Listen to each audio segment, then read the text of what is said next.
guys, it's me, Bren. I'm out in the dome this afternoon with my sidekick, Olivia. She's right there. She keeps sniffing around. I'm almost wondering if Sally Salamander might be back because it's kind of mucky in that area, which is good. I like having different zones in here with different types of soil and all kinds of stuff.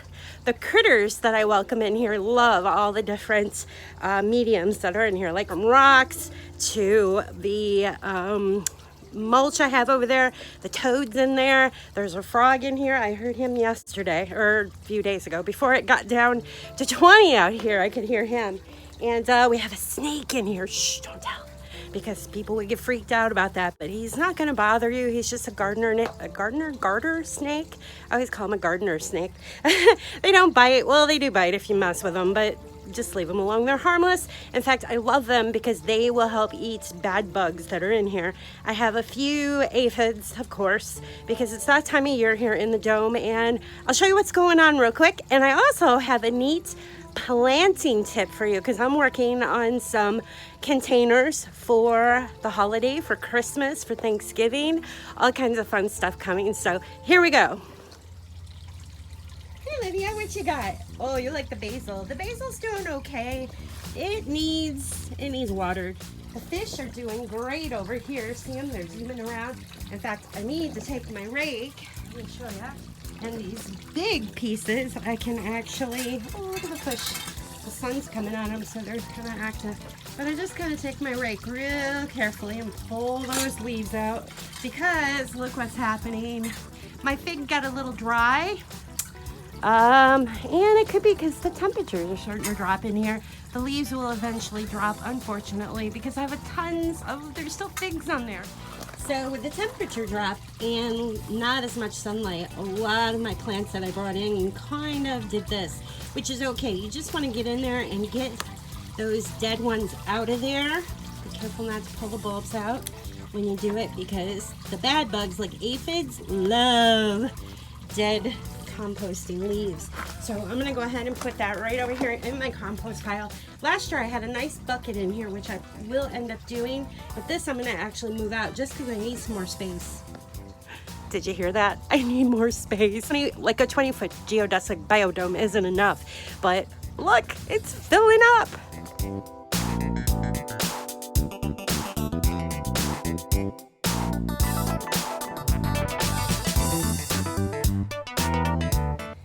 Now, when you bring plants in the house, they have a tendency to do this. I actually have some that are getting ready to bloom. See that?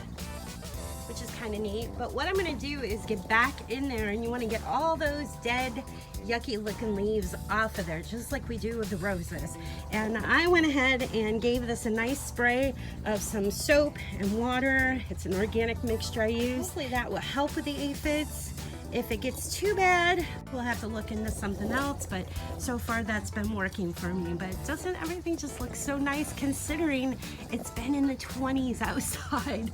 How nice it's been in here. The low was only around 45 and the highs, like today, we're up near 70.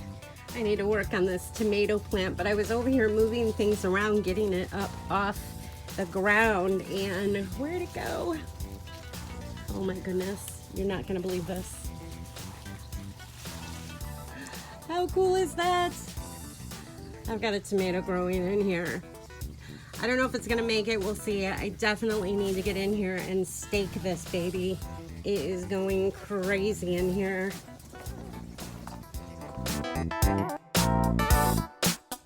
I just knew this plant would do awesome in here. Look at it, it's got a bunch of flowers, and that means there's some strawberries coming on soon. And this was next to my clam container this last summer, and look what gets popped up in here in that container. I'm gonna have to move these as soon as I get things under control. Is that possible? I just said things under control.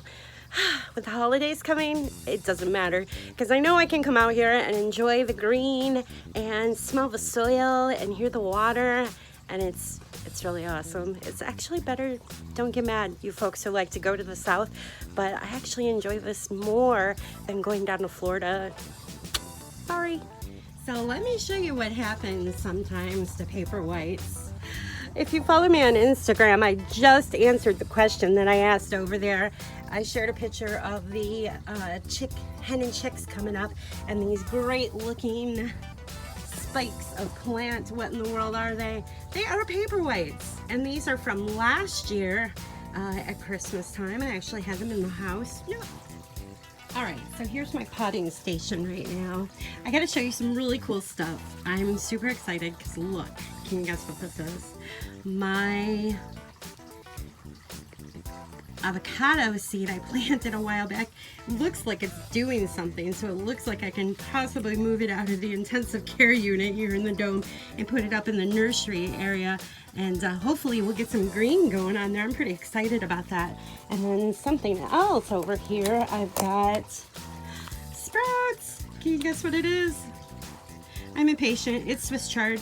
It's going to be growing in here as well.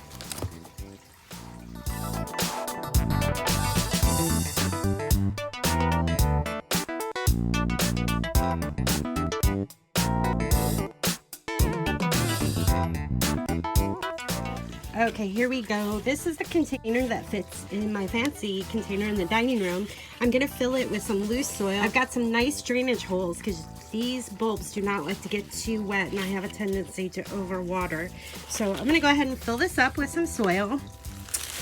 I'm going to be using these Paperwhites. You guys are not gonna believe this. These have been in my refrigerator in the garage for over a year now, and look at them, they're even starting to bud again. How cool is that? So these are what I'm going to be using today for this planting. So if you keep them in a cool, dry location, they can live. And like I said, these are over a year old, so I don't think I've ever kept any longer than that in the fridge.